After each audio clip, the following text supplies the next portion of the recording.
Local leaders మీ మీద కొంచెం పెత్తనం చెలాయిస్తున్నారు, డామినేట్ చేస్తున్నారు, వాళ్ళు చెప్పిందే మీరు చేయాలి అని అంటున్నారు. గుడిబండ గ్రామ పంచాయతీ మేజర్ గ్రామ పంచాయతీ సర్పంచ్గా గత 5 సంవత్సరాలు అనుభవించిన ఎన్నికలలో నాయకుడు ఏ విధమైనటువంటి కష్ట సుఖాలు అనుభవిస్తాడు. అమ్మగారిని ఇందాకే చూశాను, తను ఇప్పటికీ చింతకాయలు కొట్టుకుంటూ తన వృత్తి తను చేస్తూనే ఉంది. ఇంకా అలానే చేస్తూ ఉంటారా? అవును మేడం, చేస్తుంటాం. ఆ డబ్బుతోనే ఈ సమాజ సేవ చేస్తూ ప్రజలకు నిరంతరం పని చేస్తూ సర్వీస్ చేస్తున్నాను మేడం.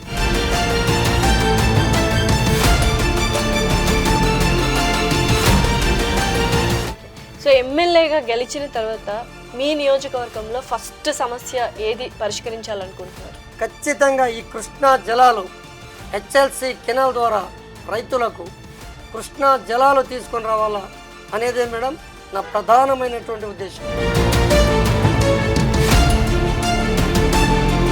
సో వైద్యపరంగా ఎటువంటి సేవలు చేయాలనుకుంటున్నారు మీ నియోజకవర్గం? ఒక మెడికల్ కాలేజ్ మడక్సిరాలో ఏర్పాటు చేయాలా, చేసి తీరాలా అనే ఉద్దేశం మాలో ఉంది. సో ఫైనల్లీ మీరు ప్రజల్లోకి వెళ్తున్నారు, ప్రచారం చేస్తున్నారు, ప్రజల నుండి ఎటువంటి స్పందన వస్తుంది? మేడం, ఎక్కడికి పోయినా, ఏ ప్రాంతానికి, ఏ గ్రామానికి పోయినా విశేషమైనటువంటి ఆదరణ లభిస్తుంది. సో ఎవరైనా సరే, ఒక వ్యక్తి కావచ్చు, ఒక పార్టీ కావచ్చు, ఒక జెండా కావచ్చు, కనబడిన తక్షణమే ఓ మా జగనన్న గారు వస్తున్నారు, మనం ఆదరించాలా, మనం సుఖ సంతోషాలతో ఉండాలా, ఇటువంటి ముఖ్యమంత్రి గారిని మరొక్కసారి మేము గెలిపించాలా అనే సంతోషం అందరి ముఖాల్లో వెదజల్లుతుంది తప్ప ఏ ఒక్కరు కూడా ఇది చేసే పరిస్థితి లేదు. సో ఇది ఒక పర్సనల్ క్వశ్చన్ అండి, మీ బ్యాంక్ అకౌంట్లో ఇప్పుడు ఎంత డబ్బు ఉంది? 2031 రూపాయలు ఉంది మేడం. ఆ డబ్బుతో ప్రచారం ఎలా చేయాలనుకుంటున్నారు? ఏం లేదం, ఎక్కడికి పోయినా, ఏ మండలానికి పోయినా మన నాయకులే స్వతంత్రంగా అన్న డబ్బులు కావాలా, ఇదో తీసుకోనా ఖర్చులకి, ఏం చేయాలి చెప్పానా, ఇదో రోళ్లలో మీటింగ్ పెడుతున్నాం, మీల్స్ మన నాయకులు ఎవరో ఒకరు 1000 మందికో 500 మందికో వాళ్ళే, ఏ ఒక్క రూపాయి కూడా అవసరం లేదన్నా, మీరు వచ్చేయండి మేము చూసుకుంటాం. ఓకే, సో అదే నాయకులు అంటే మీరు చెప్పినట్టుగా లోకల్ లీడర్స్ మీ మీద కొంచెం పెత్తనం చెలాయిస్తున్నారు, డామినేట్ చేస్తున్నారు, వాళ్ళు చెప్పిందే మీరు చేయాలి అని అంటున్నారు, అండ్ వాళ్ళు చెప్పిందే మీరు కూడా చేయాల్సి వస్తుంది అని కూడా వినికిడి. దానికి మీరు ఇచ్చే సమాధానం మేడం? నేను కూడా గుడిబండ గ్రామ పంచాయతీ మేజర్ గ్రామ పంచాయతీ సర్పంచ్గా గత 5 సంవత్సరాలు అనుభవించిన ఎన్నికలలో నాయకుడు ఏ విధమైనటువంటి కష్ట సుఖాలు అనుభవిస్తాడు, ఏ విధంగా అతను ప్రజల దగ్గర ఇది చేస్తాడు, అతనికి ఏ విధమైనటువంటి మర్యాద ఇవ్వాలా అనే ఉద్దేశం నాకు కూడా ఉంది మేడం. నేను కూడా ఒక స్వచ్ఛంద సంస్థలో పనిచేసినాను, టీచర్గా, వివో అనిమేటర్ బుక్ కీపర్గా పనిచేసినాను, మరలా వైఎస్ఆర్సిపి ఎస్ఎస్ఎల్ కన్వీనర్గా పనిచేసినాను. ఒక లీడర్ యొక్క కష్ట సుఖాలు అన్నీ తెలుసు. మన కోసం, మన పార్టీ కోసం ఇళ్ళవేళలా పనిచేసి పోలింగ్ బూత్ వద్ద ప్రాణత్యాగమైన చేసి ఎన్నికల్లో మన పార్టీకి కష్టపడి పనిచేసినటువంటి వ్యక్తులు, పనిచేసినటువంటి నాయకులు ఎవరు వచ్చినా, ఏ అర్ధరాత్రిలో వచ్చినా నేను స్వతంత్ర నిర్ణయం తీసుకొని ఆ నాయకునికి, కార్యకర్తకు వెనుకడకుండా స్వేచ్ఛగా, స్వచ్ఛందంగా, ఎవరి యొక్క ఒత్తిడి లేకుండా పనిచేసేదానికి సిద్ధంగా ఉంటాను మేడం, చేసి తీర్తాను. సూపర్. అండ్ ఇప్పుడు కుటుంబ నేపథ్యానికి వస్తే, అమ్మగారిని ఇందాకే చూశాను, తను ఇప్పటికీ చింతకాయలు కొట్టుకుంటూ తన వృత్తి తను చేస్తూనే ఉంది. ఇంకా అలానే చేస్తూ ఉంటారా? అవును మేడం, చేస్తుంటాను. ఇంతకు ముందే చెప్పాలనుకోండి అన్న, ఫ్రీగా సర్వీస్ చేస్తున్నాను. ఇక్కడ నుంచి గుడిబండకు కానీ లేకుంటే మడక్సిర కానీ ఏ ఒక్కరి దగ్గర 10 రూపాయలు ఇప్పించుకొని లేదంటున్నారు కదా. ఇటువంటి చిన్న చిన్న ఖర్చులు ఏ విధంగా భరిస్తారో అని అడుగుతాను అనుకోండి. కేవలం ఈ చింతపండు వ్యాపారంతో ఒక సంవత్సరం ఏదో 1,00,000 రూపాయలు, 50,000, 70,000 ఆదాయం వస్తే ఆ డబ్బుతోనే ఈ సమాజ సేవ చేస్తూ ప్రజలకు నిరంతరం పనిచేస్తూ సర్వీస్ చేస్తున్నాను సో మేడం. ఎప్పటి నుంచో అంటే పెళ్లి కూడా వద్దనుకొని ప్రజాసేవలో నిమగ్నమయ్యారు. దానికి అవును మేడం. కారణం ఏంటో తెలుసుకోవచ్చా? అంటే ప్రజల్లో ఒక రాజకీయ నాయకులుగా ప్రజాసేవ చేస్తే మన గ్రామానికి మన మండలానికి మంచి జరుగుతుంది, మంచి సేవ చేయాలా అనే నిబద్ధతతో ఎక్కడ కూడా 10 రూపాయలు కూడా తీసుకోకున్నట్ల మన జగనన్న గారు ఏ విధంగా అవినీతి రహిత పాలన సాగిస్తున్నారో వాళ్ళ అడుగుజాడల్లో ఉండి ఈ నియోజకవర్గానికి నిస్వార్థంగా పని చేయాలా, సేవ చేయాలా అనే ఒక ఆశ మనలో పుట్టింది మేడం. ఓకే. సో చివరిగా ప్రజలకు ఏం చెప్పాలనుకుంటున్నారు? ఏం లేదండి, ప్రజలకి ఇంతకు ముందు మన జగనన్న గారు ఏ విధంగా మీకు కానీ మీ కుటుంబానికి కానీ మీ విద్యార్థులకు కానీ మంచి చేసినారో అదే రీతిలో మమ్మల్ని కూడా ఆదరించండి.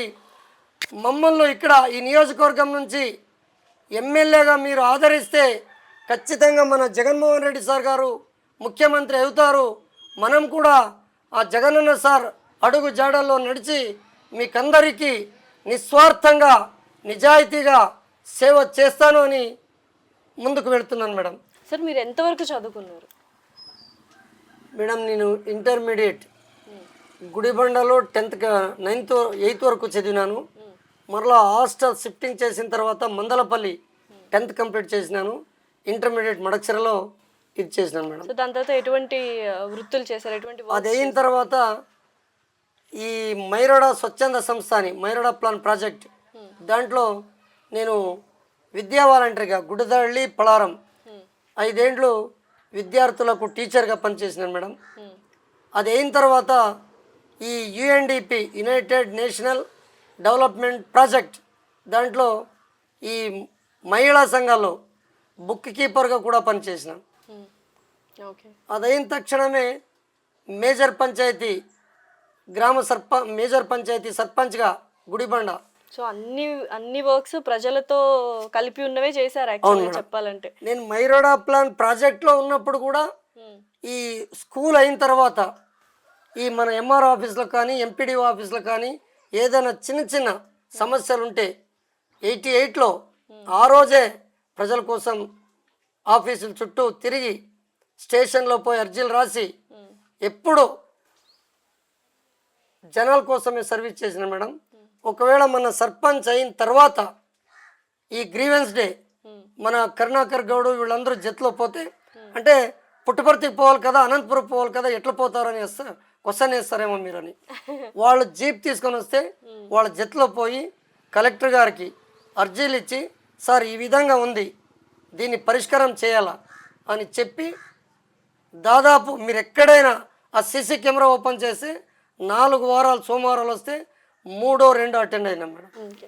సో ఎమ్మెల్యేగా గెలిచిన తర్వాత మీ నియోజకవర్గంలో ఫస్ట్ సమస్య ఏది పరిష్కరించాలనుకుంటున్నారు? ఖచ్చితంగా ఈ కృష్ణా జలాలు హెచ్ఎల్సి కెనాల్ ద్వారా రైతులకు కృష్ణా జలాలు తీసుకొని రావాలా అనేదే మేడం నా ప్రధానమైనటువంటి ఉద్దేశం. అండ్ విద్య వైద్యం అనేది కూడా వెరీ ఇంపార్టెంట్. సో ఎక్కువగా విద్యలోను అండ్ వైద్యంలోనే వైఎస్ఆర్సీపీ పార్టీ ఎక్కువ డెవలప్మెంట్ చేసింది, అది కళ్ళకు కట్టినట్టు అందరికీ తెలుస్తుంది. సో వైద్యపరంగా ఎటువంటి సేవలు చేయాలనుకుంటున్నారు మీ నియోజకవర్గంలో? ఎక్కడ చూసినా మారుమూల ప్రాంతం మేడం. ఇప్పుడు మందలపల్లి కానీ మోర్బాగులు కానీ అక్కడ నుంచి గుడిబండకు రావాలంటే ఎంతో వ్యయ ప్రయాసాలు ఓర్చి రావాలా. గుడిబండకు వచ్చినా కూడా మెయిన్ వాళ్ళు చూసి మడక్సిరాకు రెఫర్ చేస్తారు, మరలా హిందూపురం అంటారు. అటువంటి ఇబ్బంది లేకుండా మన గౌరవ ముఖ్యమంత్రి గారితో మాట్లాడి ఏదైతే మంచి వైద్యకు సంబంధించినటువంటి ఒక మెడికల్ కాలేజ్ మడక్సిరాలో ఏర్పాటు చేసి తీరాలా అనే ఉద్దేశం మాలో ఉంది మేడం. మీ అండర్లో ఉన్న 5 మండలాలకు ఎటువంటి సేవలు కానీ ఎటువంటి అభివృద్ధి కానీ విద్యాపరంగా వైద్యపరంగా ఇంకా ఇతర వ్యాపార పరంగా చేయాలనుకుంటున్నారు? మేడం ఇప్పటికే కొన్ని కోట్ల రూపాయలతో దాదాపు 39 కోట్ల రూపాయలతో అమరాపురం, అగళి, గుడిబండ, మడక్సిర ఈ విద్యాలయం కోసం బిల్డింగులు అర్ధాంతరంగా ఆగినాయి. ఎంజేపీ స్కూల్ కావచ్చు, కాలేజీలు కావచ్చు ఇటువంటివి.